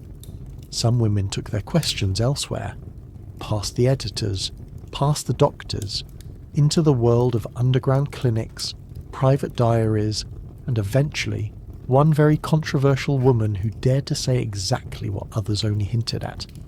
Her name was Marie Stopes, and next, you'll step into her world. You fold the letter and place it in the drawer. The teacups are empty. The laughter has died down. The sound of pages turning echoes in the room. Women are whispering, not gossiping. Something more urgent. Something that might change things. You stand in a dim corner, watching the flicker of lamplight on satin gowns, on wooden floors, on faces set with resolve.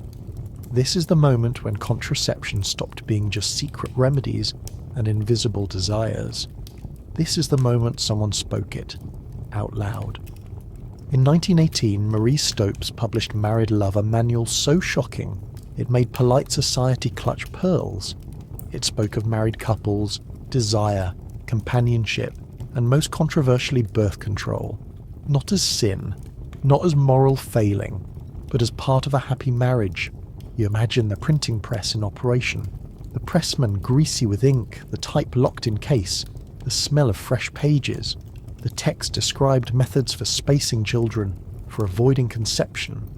It offended clergy. Lawyers threatened lawsuits. Women gained something strange. Permission to think about their bodies for themselves, and readers devoured it, It sold rapidly. Women in London, Manchester, Edinburgh wrote letters in bewilderment, relief, anger, all because here was a book that said the thing nobody had dared suggest. Stopes did more than write. She opened clinics. In 1921, she established the Mothers Clinic for Constructive Birth Control in Holloway, North London, a place where married women could get advice and contraceptives discreetly, though always under moral scrutiny. These clinics taught women about cervical caps, sponges, oil-based spermicides, coitus interruptus, some methods crude, some unreliable, all considered scandalous by many. You watch the clinic room, soft light falling on white curtains, a midwife showing a woman a small sponge soaked in olive oil, another demonstrating how to use a cervical cap. Women sit quietly, absorbing instructions in hushed tones. The risk was legal. The risk was social. The risk was personal. If discovered, these women faced condemnation, loss of reputation, sometimes violence. But they came anyway, because knowledge was relief. Because for many the alternative was exhaustion, endless pregnancy, being trapped in cycles they could not control. Public response was thunder. Newspapers called Stopes immoral. Clergy called her a corrupter of youth. Lawsuits were threatened. One journalist attacked her as being unchristian, but Stopes fought back. She defended birth control as health, as liberation, as necessity. Her writing in Wisdom Parenthood and in Married Love attempted to balance desire and duty. She argued that spacing births preserved mothers' health and children's well-being. You hear voices in the hallway, a maid passing, a carriage roll, maybe a policeman's horse. Someone whispers about obscene literature, about laws, about what the law might allow. And you think about the women who came to the clinic in secret, mothers who had lost children, women worn thin by childbirth, wives whose husbands were indifferent. They arrived trembling, hopeful, fearful. They left with sponges, with direction, sometimes with a promise to return. What's more jarring is that Stopes was also entangled in eugenics. She believed birth control was not just about individual freedom, but about social improvement. She thought that preventing conception in certain unfit cases was as important as enabling it in others. The rhetoric was disturbing, but the effect was seismic. She made contraception a topic of public discourse. You touch the light switch. The room darkens slightly. The lamp glows more dimly. You feel the weight of controversy in the air. Because when women gained the right to contracept, the backlash was fierce. It came from religion, from law enforcement, from newspapers. Yet it also came from other women who saw in Stopes a threat to tradition. But many more saw hope. In the clinic's waiting room you notice small signs. For married women only. Private entrance. Respectable conduct expected. The stigma still clung, but every discreet visit chipped away at it. Every woman who learned about birth control, who used it successfully, who spoke to another woman about it, wove new threads into the fabric of possibility. And while these clinics were founded just after the Victorian era proper, their roots were deeply embedded in the repression of the previous decades. The secrecy, the embarrassment, the hush. Stopes did not invent those. She exploded them. Now you walk out into the street. The gas lamps are lit. The air is cold. Leaves rustle. In a shop window you glimpse a pamphlet hidden behind lace gloves. You glance away, heart pounding. Contraception pamphlets were banned or censored. People shopped in shadows, but they circulated. They whispered. Your reflection in the window shows your face framed in gaslight, in lace, in expectation. The city around you roars with change. Women reading, writing, resisting invisibility. Because next, you'll step into what followed. The backlash, the legal battles, the moral panics, the arrests, the attempts by church and state to erase the women who dared to claim control of their bodies, and the detectives, constables and judges involved in chasing pamphlets and persecuting physicians will astonish you in their absurdity. There is a chair in the corner of your Victorian drawing room. It looks innocent enough. Walnut frame, buttoned velvet upholstery. But that chair is not just a chair. It is an accessory to seduction, a declaration of intent, a silent scream of scandal positioned carefully under the portrait of a saint. You lower yourself into it, back straight, ankles crossed, fan clutched delicately in your left hand. Everything is poised to perfection, because in Victorian England, your ability to flirt without ever speaking might be the only thing between you and a lifetime of unrelieved corset-induced celibacy. This is not mere shyness or good breeding. This is survival. Your words are under surveillance by your chaperone, your aunt, your father, and the entire wallpapered society that built the empire and repressed everything else. You cannot say, "I find you attractive," but you can drop your glove on purpose.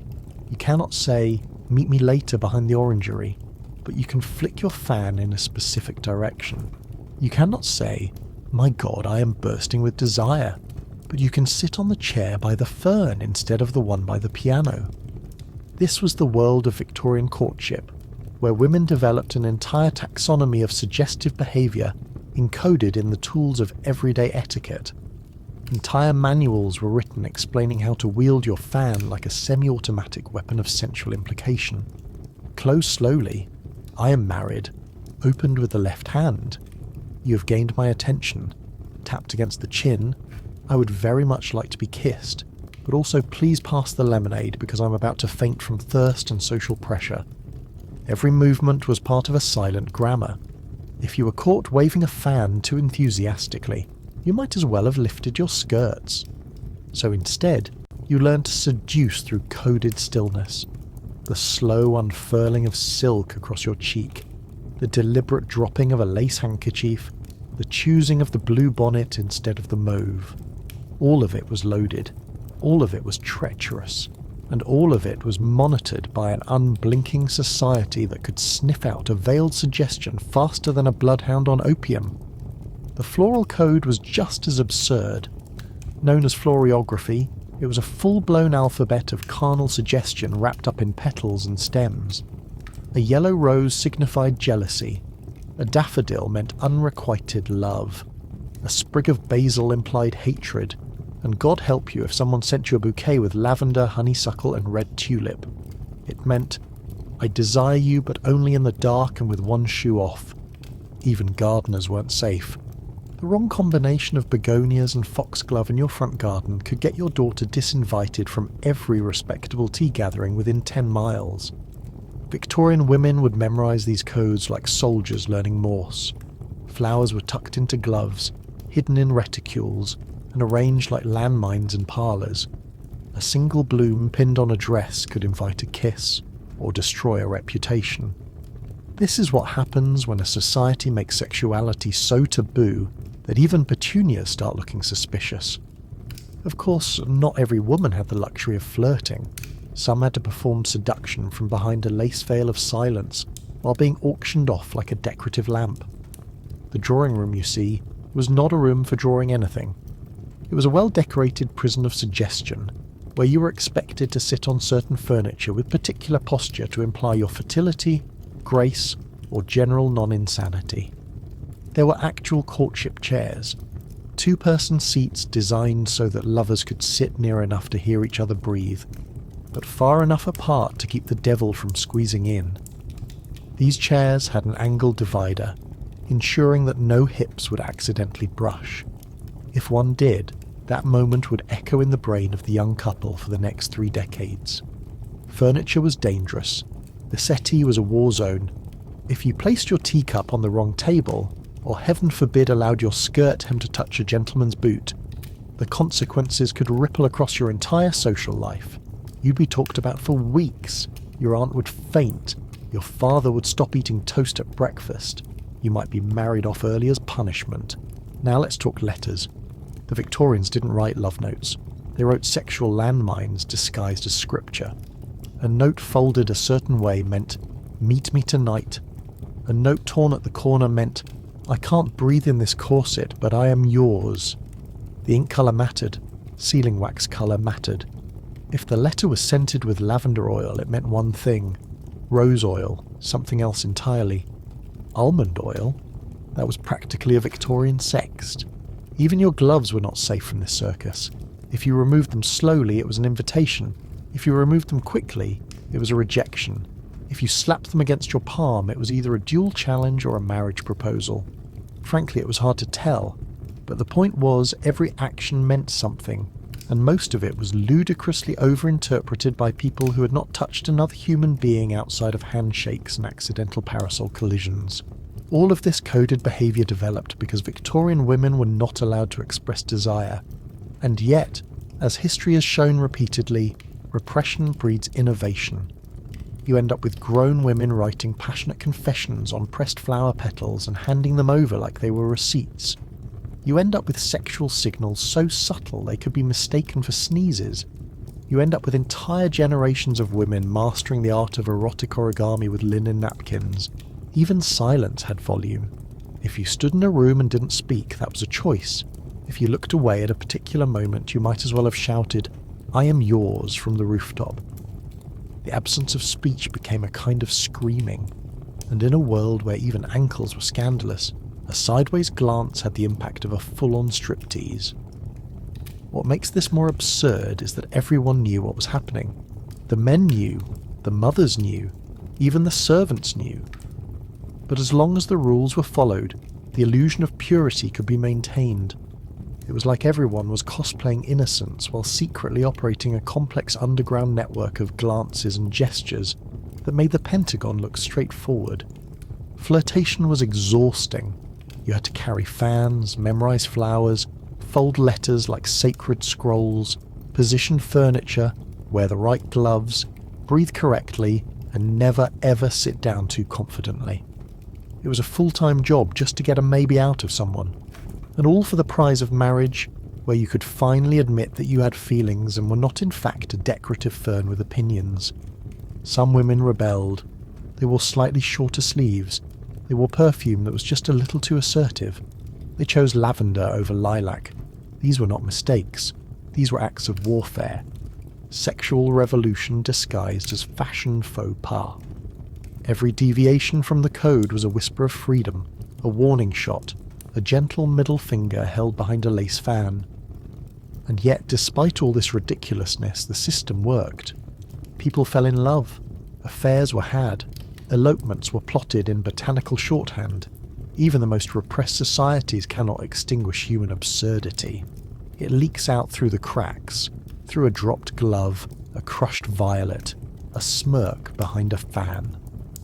The Victorians just made sure those cracks were gilded, perfumed, and socially acceptable. If you've made it this far without instinctively clutching a lace glove or throwing a bouquet at your screen, I applaud your emotional stamina. Now I'd love to hear from you. What strange corner of history should we tiptoe into next? Let me know in the comments which bizarre tale of human suffering, awkward romance, or deeply questionable hygiene you want to fall asleep to. And if you enjoyed listening to the slow, elegant collapse of dignity across the centuries, feel free to check out my other videos. We specialise in historical discomfort, soft voices, filthy topics. Sleep tight, and don't forget to hide the fan.